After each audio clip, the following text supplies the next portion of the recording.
perfect. So yeah. Okay. And did I put everything correctly? I guess I did. Oh, I forgot to. I'm just gonna add this. Can't believe this is happening. Yeah. I am so happy yet extremely dead, but so happy. Lol. Your tag Jack Reinhardt echo underscore or It's the underscore Jack Reinhardt. the underscore Jack Reinhardt. That's what I thought. Yes, correct. Alfonso gave up on this game, but I know Lawrence will pull through. Well, I today didn't I give up, also moved gave on. up on one game. I did 20 chapters of Gravity Rush 2 out of a total of 28, and I was like, okay, this was like an okay experience, but I'm gonna leave it here. Nice. What? Reinhardt is DT at the end, or TD, no. Reinhardt. DT. DT. Reinhardt. Reinhardt, yeah. Genau. It's the heart of the Rhine. Good. Yeah, I've been hearing so much German. My whole stay in Greece, all I heard was fucking German everywhere. Well, yeah. That's what we do. Go to other countries. You go to Greece. No, you go to Greece. That place is infested. That shit has got sauerkraut all over it, my friend. Yeah, it's the youngins of our good Vaterland. Did you say the youngins? Not the youngins. That felt like a retirement home. Oh, really? Oh, I thought it was the youngins. That just shows how out of touch I am. Yes, the youngins. All those who were born in the 1970s. Sure, absolutely. If you went to a party, it would be different, surely, right? And you didn't go to a party.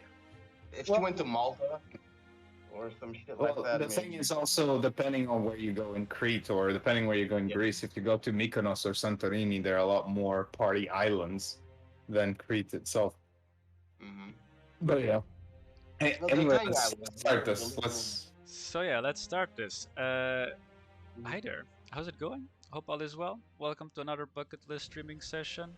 And we are starting I don't know if I should categorize this a first time playthrough, because technically I did play the beginning up until the horse rider boss when I was staying at Jack's place back in Coimbra for a little while. But yeah, this is gonna be the first time I'm gonna do a full playthrough, I think. And with me, I've got our good friends, Jack Reinhardt and Papu. Hello. Who are also experienced with this game, to say the least. Yeah, both success and failure. You bring both to the table, so a lot of experience. Oh shit, we are doing this shit. It's the usual Activision bullshit, you know how it's. I didn't know it was okay. Yeah, well, my levels are fine. Your levels are fine, Lawrence. I don't know about Alfonso. I need to hear him speak. Okay. I'm speaking now, and I'll be speaking around this range and this volume for most of the time. So yeah, around this range and this volume. Good. Okay, well, I think Alfonso is just a bit lower. Alfonso is low. Okay. But maybe are you using any microphone, Papu, or no microphone, or? No, I'm not using any microphone, but I can go get one. Maybe that's why. Well, but like I said, it's not much different. It's infinite. No, it's just slight. That's fine. Yeah, the default language is it's better. Out of the Nippon is nice. I don't know. I have to check on Twitch. Give me a second. Speak again. 1, 2, 3, 4, 5. Stick your shinobi in a beehive. There's always that one, huh? Better? I think it's still a good little, but like I said, it's not enough of a difference. No worries, I can up it up. Up and away. Unfortunately, my mic still has a bit of gain. I'm sorry about that. I apologize. There's nothing I can do to control it. Again? You can stand further away. Go away. Yeah, okay, Alfonso's good now. Nice. Cool. All right, new game it is. We're good. We're good. Camera axis. Yes, the y-axis standard, like normal people. What are you do, talking unless about? It's flight games in the first person. Yeah, exactly. There's no flying in this game. You guys are. You get it. There's think no flying. We're not piloting camera any submarines speed, I'm just or gonna anything leave like it at that. 5. Probably I will change halfway the game once I realize what I need, right? Probably it's gonna be like... I've never Kinda. changed the camera speed. I've always Me played with it neither. at 5, so... Gotcha. Camera's gonna fuck you Blood. anyway, so don't worry about it. Subtitles, Yeah, that's yes. true. I mean, you're gonna have to learn to work with the camera, so... Oh, the HUD hides itself. Yeah, of course. Okay. Music, sound effect, At voice. certain points. All this should be fine. It's always at the worst time. It's nice that for you it defaults in Japanese, because when I bought the game it didn't default in Japanese. I had to switch it. Well, Yeah, me maybe too. it's because it's I think the whatever edition, years after release, right? I don't know. Did you set your persona to Japanese as well? Yeah. Ah, maybe you picked up on that. Well, it's 2 different companies. The beginning of the game. The land of Ashina. Completely overwhelmed by fucking terrorists.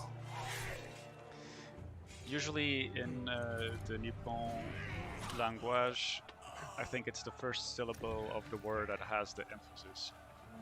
Yeah, Ashina. Sorry. Yes. Ashina. I'm already doing my glass pose meme, otaku. And we're barely, what, 7 minutes in. There he is, the mighty Ishin! Alright. The fencer big. of the Ashina. For someone from Right, I the forgot land about of the this. rising sun, it's pretty big. Well, no, Ashina's the small one. The Ishin is the small one, I mean. Ah, Ishin is the small one, gotcha. Yeah. I don't know. Maybe man. he's regular sized and everybody else is way shorter, which is more likely. He is the sword saint of Ashina. The sword and the passion. Ashina Ishin.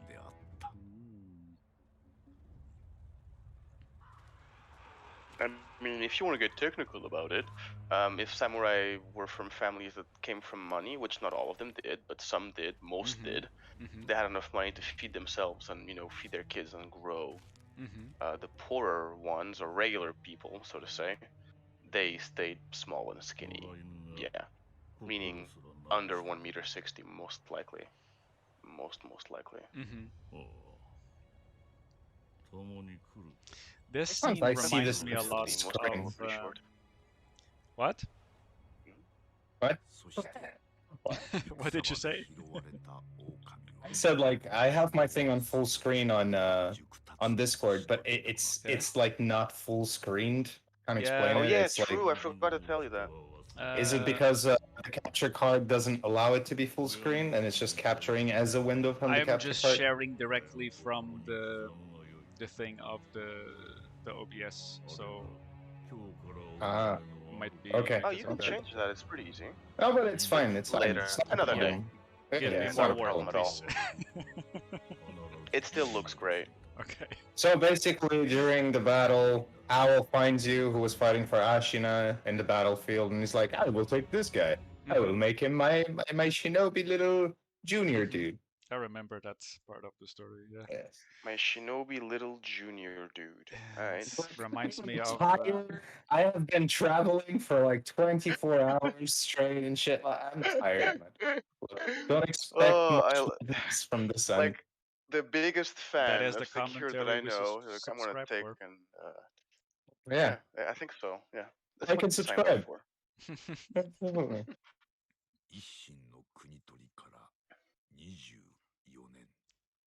The Ashina clan. Ashina. Ashina. Sorry. Gesundheit. Ashina? Okami.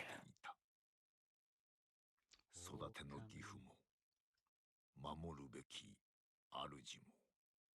man, dude, you made me feel like playing it again. Jesus. Well, I did the good like the perfect ending in 8 hours, so I'm like I can do the small ending in like 4 probably. Okay. I didn't end anything.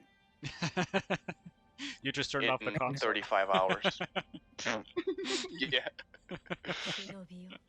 I think that the thing that dissuaded you from playing was the fight against Lady Butterfly. That's when all the bullshit started. Yeah, and I remember exactly where I was in the game.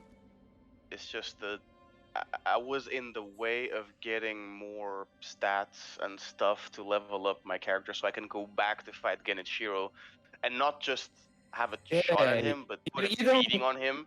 And in that process, I kind of let go. I know I don't need that shit, I just wanted to. But then I went so far away, I strayed from the path, you know? And then I moved to a new place where the game doesn't play as fast on the TV.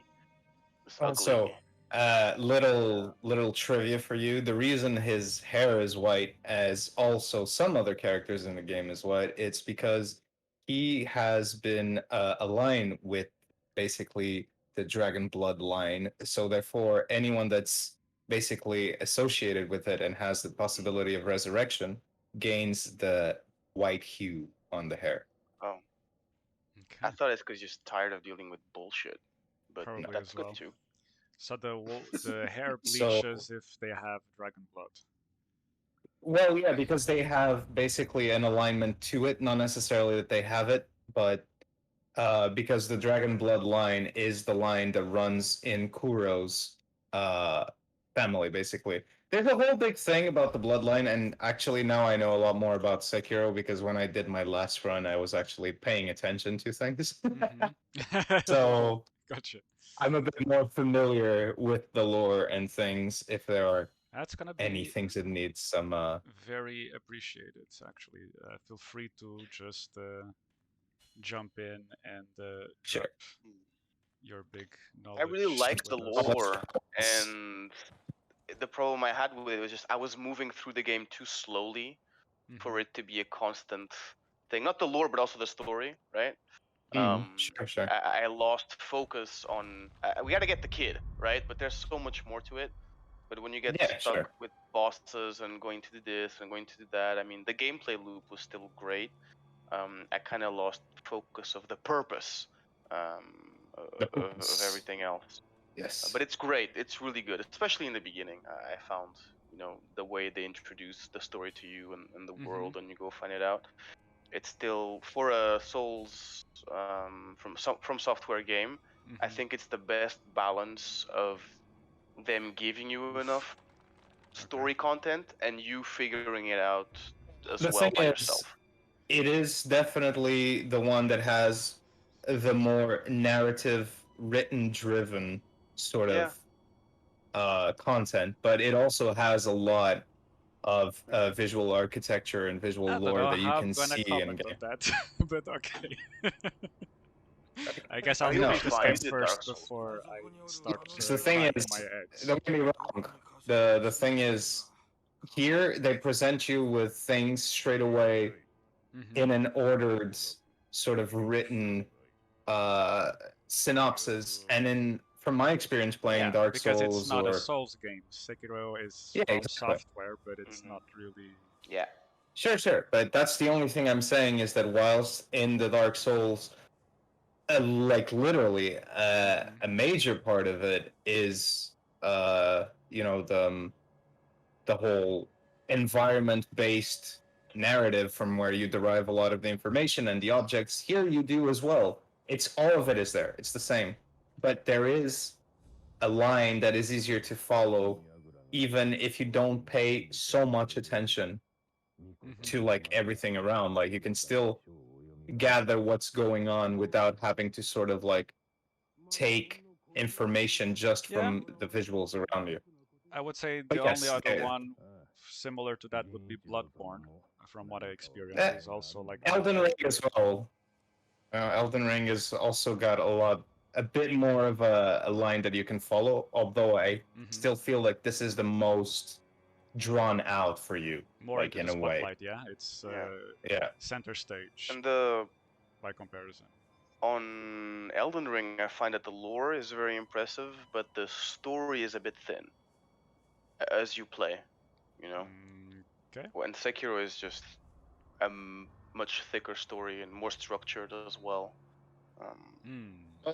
And the lore, although it's I good, haven't it's not finished as Elden necessary. Ring yet, but if it's anything to other Souls game, I seriously doubt that. I'm sorry.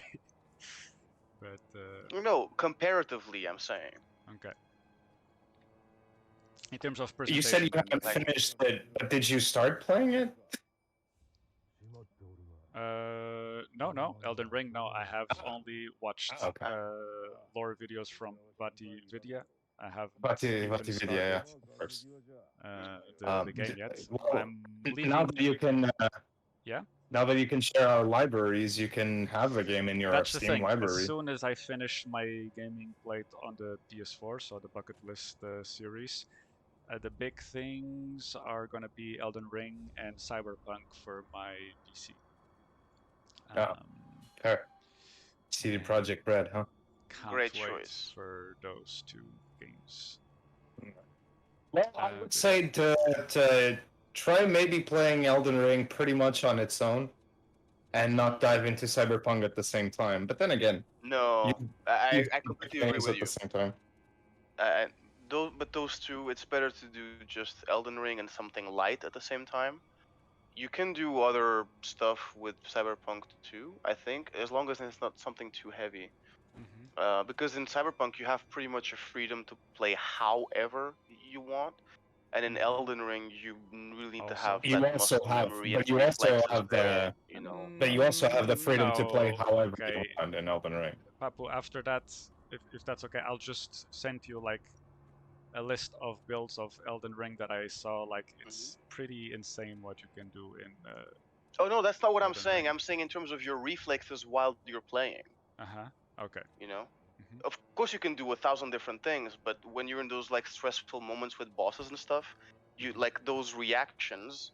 Your reaction to a threat, for example, in how your nervous system reacts is going to be different. Should be different when you're playing Elden Ring or when you're playing Cyberpunk.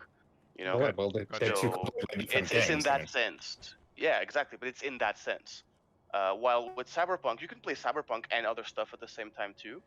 But if you're playing just Elden Ring, I don't recommend playing something that is very twitchy or that you have to pay a lot of attention at the same time. Something that's like fast paced, you know. I don't recommend doing those two. But with Cyberpunk, yeah, sure, go ahead. Yeah, exactly. Before anything, let's get the Kusiba Maru from fucking Kuro. Yes. 久しいな、狼よ。お迎えに参上いたしました。我が主。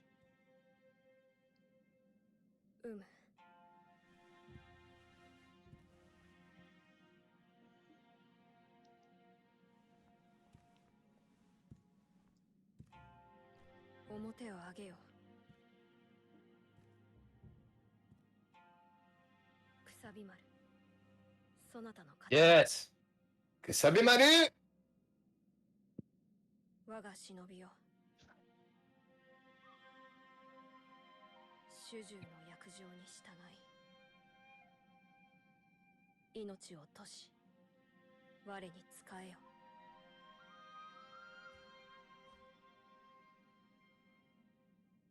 御意。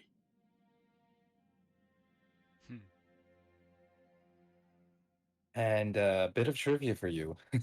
Kusabi Maru means to tie that which is precious, or sword of binding. So it's already like symbolic of the binding between the shinobi and his lord. He's literally his lord's weapon. Correct. As shinobis usually were. I think often shinobi clans were tied to samurai clans, right? Or at least very proficient, powerful. Well, generally they would be, right? I mean, they Yes, their own yeah. clan. But they're also doing their own thing. For example, they were in mountain Edo, people. right? Yeah, before Edo the Edo Castle, period. Yeah. they had gardeners who were not really gardeners; they were shinobi in disguise. they were cutting up the grass, bro. Slash slash. Yeah, but that is exactly What happened how, after? from The a end. period of war into a transition to absolute peace, you have fucking shinobi cutting grass. You know what I mean? Hence the saying, better to be a warrior in a garden than a gardener in war. But that period of peace that followed the long civil war that Japan had, struggle for power to unify the country. Prior to that time, the shinobi clan were a smaller clan, that group of people who lived in that area, in that region, and the individuals that controlled it were more like doing their own thing, and other clans didn't mess with them as much because they knew they'd have it coming, and it would take a coalition of people to take them down, which is eventually what happened. So yeah, they came under samurai rule eventually, but both culturally and ethnically and in the way they fight, which war is an expression of culture, especially the more far back you go in time, but it applied definitely in Japan. The shinobi were different from the rest of Japan in that aspect, and many others. I have to equip. Gotcha. Locked. Okay. There is a kind of not very good documentary on Netflix about that period. The I really liked Tokugawa it. Yeah. and Oda Nobunaga Civil War, of how it came to be and how it ended. Thing is, it's a bit for meatheads, meaning they focus a lot on the battles and the violence and everything. Sure. But they do come through the main events and the succession of events and the characters really well, actually. It just feels a bit odd sometimes to have pretty much a lot of Western historians talk about that stuff. But hey, anybody can study anything, right? But you can tell that a few of them are like fanboying over the idea of battle and all those horrible things. But it's really, if you want to get a small idea of how those things happened, then yeah, for sure, go watch it. It's a very easy watch. It's very easy and it's quite entertaining. They do recreations of some of the battles, so it's like half is people speaking and talking about the events, and the other half of the show is dramatizations of those events. So it's a cool balance like that. A little bit like they did with the Roman Empire series on Netflix, which that one I didn't cool. see yet. Some of the episodes. It's good. Oh, that one's pretty good. The Caesar episodes are great. The Commodus ones get you to understand what kind of life he had. Yeah, there's a few good ones. But this one with the Japan, what do they call it? The Century in Blood, something like that, right? You've seen that one, Lolo? You know the one I'm talking about? Which one? Sorry.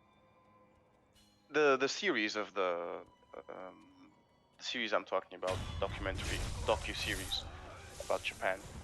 That one I saw. And the Nobunaga period. Okay. Do you agree that it's a bit like meathead style, the documentary? Sure. Yeah. But it's a very easy watch. It's a very easy watch. Did you enjoy it? The series, yes. Yeah. I think it's perfect to get 12-year-olds into history. 12-year-old boys would eat that thing up, no problem. Actually, I never knew. When is this set? This Sengoku era, they said it in the beginning of the cinematic. Yeah. In the beginning of what? Of the cutscene, in the introduction, they said the Sengoku era. Yeah, it's supposed to be set, I think, the late 1500s. Late 1500s, okay. Yeah. What's it called, the era you said? Sengoku. Sengoku. Oh, Sengoku era, okay. Sometimes to deflect, yep.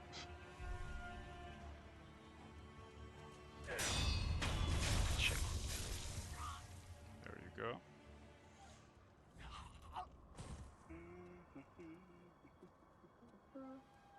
Time to take the fucking blade out, kill all them fucking 140 years ninjas. of that shit. Yeah. Yeah, it doesn't it start in the 15th century, Sekiro, the 16th, something like that, I think. yeah, I mean, I remember that it was all of the 1500s, but I didn't. On Wikipedia, of course, it says initiated by the Onion War in 1467. Yeah, and it so lasted all the 15th way century. until the peace of Edo in 1615. Right. So about 150 years of civil war, pretty much. Yeah, it got to, you know, it got really, really, really hot when our compatriots, hey, the Portuguese brought tempura, yeah, peixinho da horta to Japan, but also clocks, right? Clocks are fun. And firearms, lots and lots of guns. Guns. They You're love the welcome, guns. Japan. You're welcome. Yeah. Can I You're not open welcome. doors? You can't. This part that you basically this thing you're going. This area is inaccessible at this point in time. Yes, you can't go there yet, Mm. but soon. Very soon. But But yeah. You can also lock on and jump towards and do like That's what I was kills from above. You can hang from the ledge and also do it from the ledge, but yeah. Look at him being all aggressive and shit. That's how you play this game, Afonso. Yeah, I know.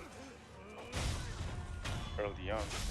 I have no problem with the the tensuing of this game. You know, I have an ADD and not ADD. I have a restless anxiousness. Nice. With the boss. An eagerness. By the way, you know the thing about always keeping the same weapon, which is partially the reason I like Sekiro more than other From Software games, is also the fact of the Kusibamaru, because it has the incidence and the meaning it does. That's why you never switch weapon, because it is your tied weapon to your master. That's partially why you never use other weapons except for the prosthetics later on in game. But yeah. Which you argue that you don't need. You don't. It makes certain enemies easier, and like even in my last playthrough, I discovered some enemies that had weaknesses that I didn't even know that they had. I was like, oh shit, these characters. So you started experimenting later. Yeah, pretty much. I mean,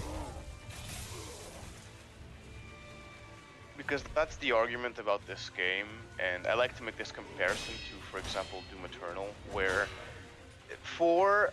no, I'm not talking about your experience, Jack, of how you played it, but the general consensus is that in this game, you gotta play it the way the game wants you to play, right? You have to adapt to the game. Sure, I guess. Yeah, but you're the exception to the rule, because you went through the game like butter without barely using specific prosthetics for specific bosses and stuff. And now that you're getting bored, you know, in your whatever how many playthrough through the game, you're like, you know what, maybe I'll start using the prosthetics now. Because for most people, that's what we do, you know. Oh, this guy's weak to fire, use the fire. And you're like, you always tell me, you don't need that, dude. You can do it with just a sword. Because the thing is, you can, and Don't get me wrong, the prosthetics can be useful, and there are some bosses, or well, like for example, for bosses, there's only a few bosses where I really like am like, okay, use a prosthetic for this boss.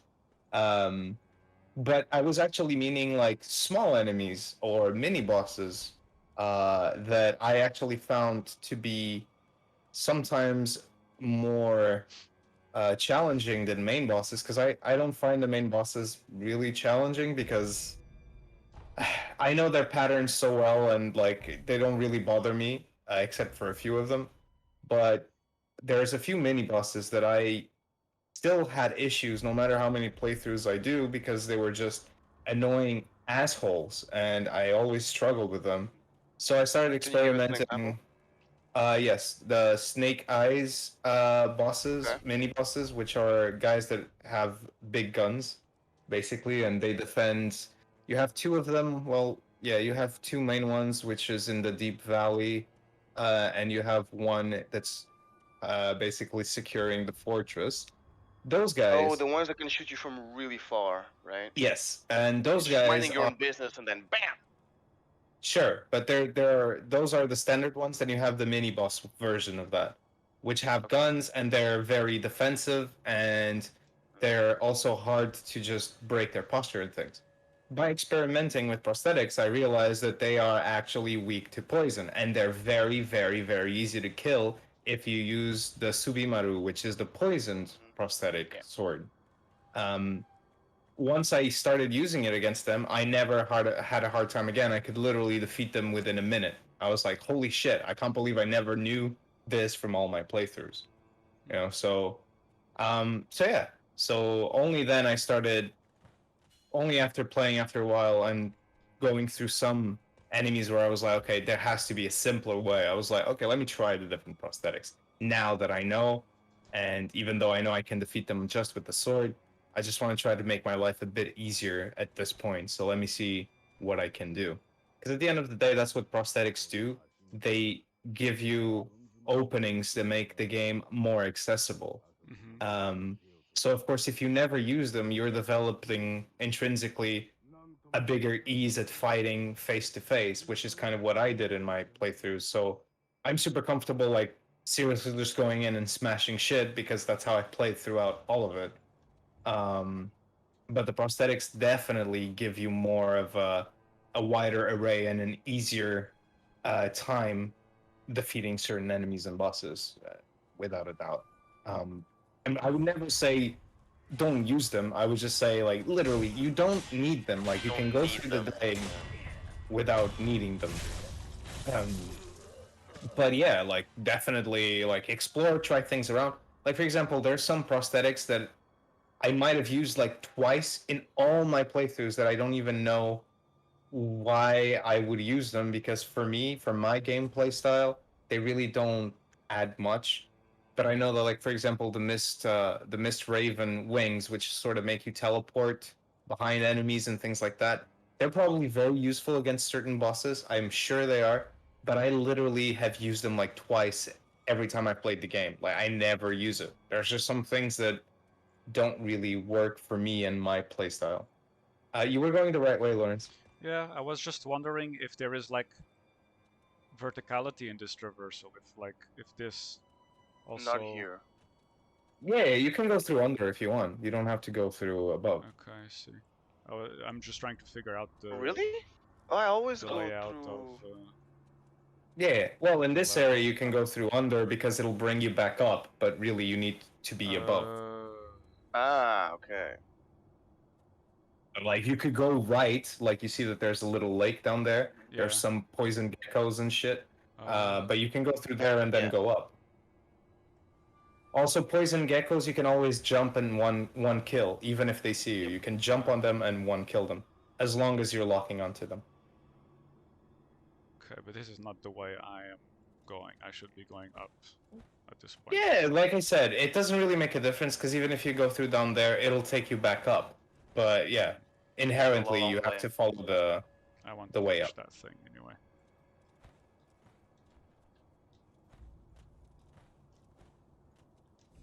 Okay, boys, you keep going, Alfonso. You know this part. Lawrence, you also kind of know this part. I just gotta go to the bathroom. I'll be right back. I am rediscovering. It's been. First. I'm more than a rediscovering too. year. I actually forgot about most of the stuff. I just remember that when we reach the bridge to keep going, you're not supposed to go from under. You're supposed to go over. Okay, I'll be right back, boys. Alrighty. What? Pellets. Take that. Yes, very nice. Very useful, the pellets, by the way. Sure. Especially in the beginning. When, you know, when every teeny bit makes a difference. Always. Okay, this looks familiar. Oh, I see. That's what it is over there. Is that the only one? Unsure. Let's see. I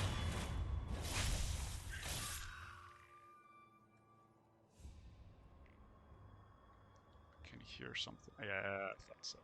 Okay. How did it not see me yet? That jump attack is extremely useful.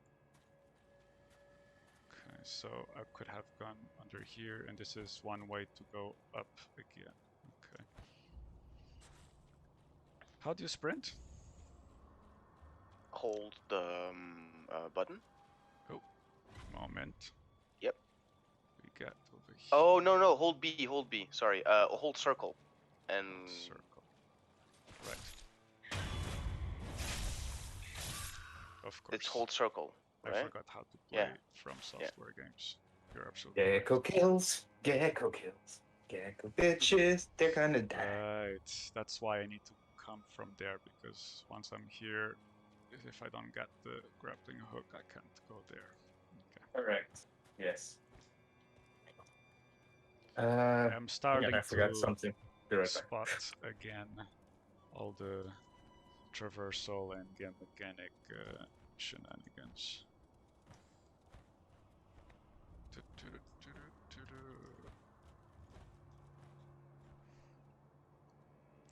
And if I remember correctly,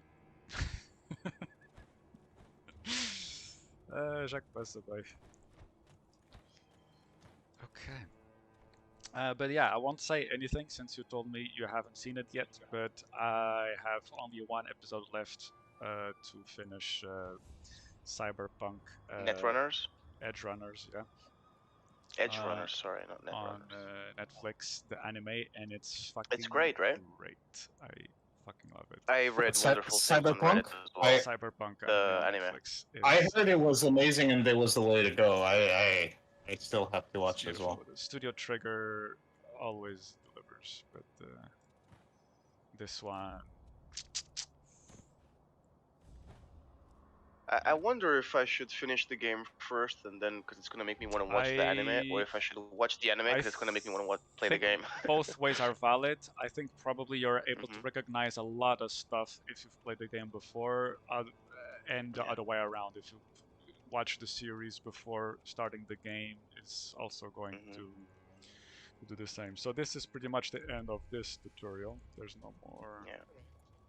Yep. Nothing else. So let's just do Well, this. I've actually in the game. I don't know if I reached the end of the main story, but I've reached a point where if I continue, I cannot return. So yeah, and I reached that like 10 days ago. So I've been doing everything else, you know, gigs, jobs, this and that. Some missions more interesting, others less memorable. Anything else, like overall, still having a lot of fun. Yeah. I unlocked this weapon though, like this not a weapon, but a prosthetic that you can get in the game, right? Sure. Because you're like you're almost a cyborg in the game, right? You have different things that you can put in the game, put in your body, and I've unlocked this kind of whip that cuts stuff, and I'm just super OP now. And I'm gonna be honest that it made the gameplay a little boring because I can just use it if I want to. And so I'm actually thinking of experimenting with other things. Yeah.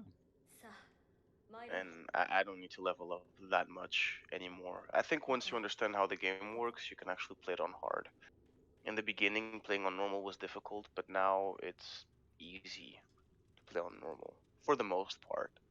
It's less and less challenging the more I Yes, play. I remember this scenery. I've seen this dozens of times through Okay, buddy, Jack's. and now Okay, I'm let's just. end the Yeah, let's prologue and end. you. Exactly, right. Still, I'm gonna try. Jack, As have you best as I beaten can. this first time? Because you can. Yeah, I But then did. something I happened. did in Ah, my you did. last Okay, playthrough. okay. Yeah, but So I guess you didn't. even if you do, it's the classic win the fight, lose the cutscene. Yeah, pretty much. Oh, Genichiro. You prick.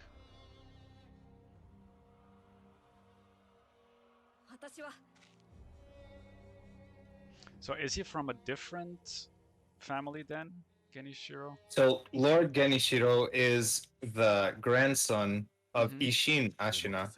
So he is the heir to the Ashina empire, so to say. Yeah. Well, because of internal clan politics, they want to put the kid, and that guy represents the other. No. Okay. No. So the whole thing with the kid, the whole thing with the kid is a descendant. Well, he's also an heir, if you will, from another big clan, which is the Hirata clan.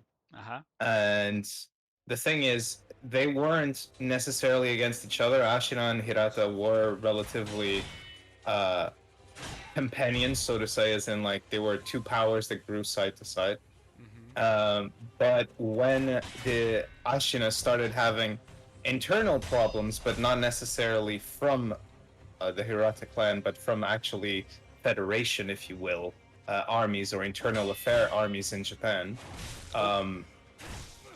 Kuro goes to the Hirata estates to live with his uncle to escape the internal affairs things because Genichiro wants to get Kuro's resurrective powers that are in his bloodline. Eventually, he gets kidnapped by Genichiro from the Hirata estates, and that's what's happening right now. You're trying to deliver Kuro from the grasp of Genichiro. He's being used as a bargaining chip, pretty much. But the thing about Genichiro wanting the resurrective power from the bloodline is not because there is any issue with Kuro's family. It's because the Ashina Empire is come under threat by the Internal Affairs Federation of Japan that is trying to basically take over the Ashina Empire. Okay. But Ashina is supposed to be on the mainland. I mean, the main island, or where is it supposed to be?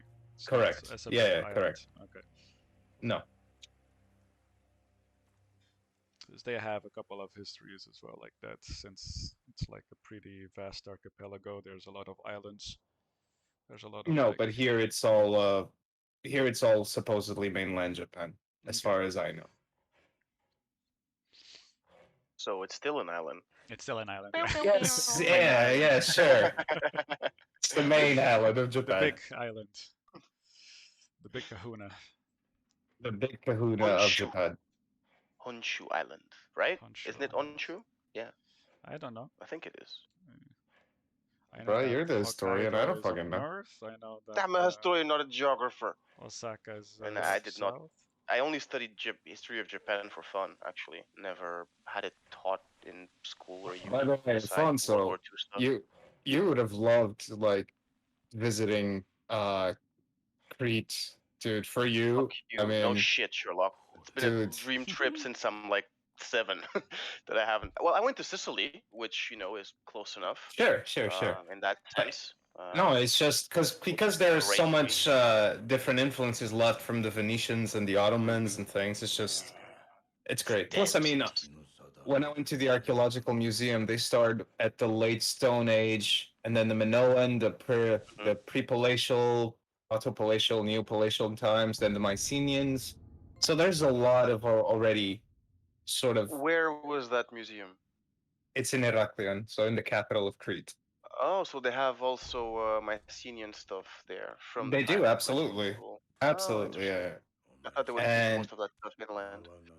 no, and so you have the Palace of Knossos, which is right by the archaeological museum. The I Ooh. will say that the palace is a bit underwhelming in comparison to the museum, simply because also now they appear to have closed off a large section, because I had been there before, maybe 15, 20 Mm, years ago, they're and there was a rebuilding it, lot. maybe? I don't know if they're rebuilding it or if they're for conservation ish, reasons. Because also one of the main rooms didn't used to be forbidden to get in, and now it's actually sealed off, but you can take pictures from outside. So I think that they're Mhm. upping their preservation methods. I'm not Right. 100% sure, uh, but the museum itself is. Oh my god! I spent 5 hours and a half there. Like, dude, and it wasn't enough. I could have stayed there the whole day. It was great. That's a good Really, really. museum when you have to get kicked out, either by your friends or the security guard. Yes. I got escorted out of the British Museum twice for not leaving. Nice. I was like, just give me a little bit more. At the first day, I realized, shit, I can't do the British Museum in just one day. You know, I went after lunch at 1 p.m. or something. I got taken out at 6. And I thought, okay, tomorrow I'm gonna. I already did one day, so I'm gonna go tomorrow at 10:30. I still got escorted out. Nice. Yeah, fucking nerd. Those places are special. It's Yeah, weird. because I mean, originally we intended to go to just have like, let's say, a relaxing time, just spending at the beach and stuff. But I think both me and Adriana are more like also sort of like historical nerds, architectural nerds, and things like that. So we ended up doing a lot more things than we were Oh, you got. originally intended to. Don't get me We were there wrong, for but we were there in for a week general, I of fun, think. so but Yeah, but you yeah, got tell me. beach in Portugal too. I know it's a Mm. different type of beach, but I consider the Atlantic superior to the Mediterranean in that aspect. And it's Well, like, it's the different. water here is a different type of blue and it's warmer, but it's No, but flat. but the Yeah. thing is, that's the thing for you. You might enjoy that, but remember, I'm a river boy. I like the calm True. waters, So for Hmm. me, it's more my jam. But there's so much shit to see, and being there a week was not nearly enough. One thing I will say, man, the Greeks, man, guys, You know you how to are eat, huh? some heart-warmed people, some lovely, lovely, lovely people. Like, honestly, props to Oh, you guys. Very, very, very sweet and warm people. And yes, the food is great as well. Like, still hard to say that it's above Portuguese cuisine because that's hard, different. but it's good. Also, remember I was in Crete. Crete has also the influences again from Italy and the Ottomans, and so that there's still sort of a clash of gastronomic ideas going on. It's not necessarily just Greek cuisine; it's Cretan cuisine itself as well. Plus, was it difficult or was it easy to get away from the tourist trap type restaurants, or is it a bit like in some Portuguese places where the food is just as good, but it's just there's pictures on the menu and it's more Well, expensive, but it's the same it's quality, sort of it's not depending on the hard places, in the obviously. thing is, if you're near the touristic places, there's going to be that it's just restaurants everywhere. And of course, if you want to Hmm. go Yeah. to Matashka, if you will, or like just a typical house tavern type thing, you have to look and you have to know. Like, for example, there was one day where we ended up in a restaurant that was owned by this lady and her husband. The kid was working there, and we just had breakfast there because we were in a hurry to go somewhere. But as soon as we finished breakfast, the lady came to us and she was like, "Oh, you have some time? Here, I make extra food for you. Here, and they're just Oh, okay, so okay. nice, and like you can find places like that. But yes, you will have to sort of either get lucky or search or go more towards the interior of the island where there are more Yep. villages, or to Malia or Bali, which are more like fishermen sort of villages, and you'll find more traditional things. So it really depends where you go. I think. But as a general rule, even the touristic places, and yes, most of them have images. The food will be good. Also, some of them, like I asked for, like I'm okay familiar with Greek food, so I kind of know what things are supposed to look like and taste like.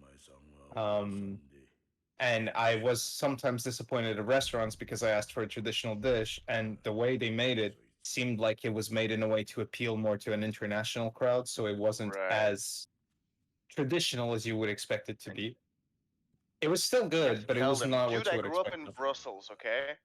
I know all of your immigrants and all the food that they make, and it's beautiful, all right? So don't give me this stuff, you know, Yeah, like when that I asked for will when I impress a asked for German.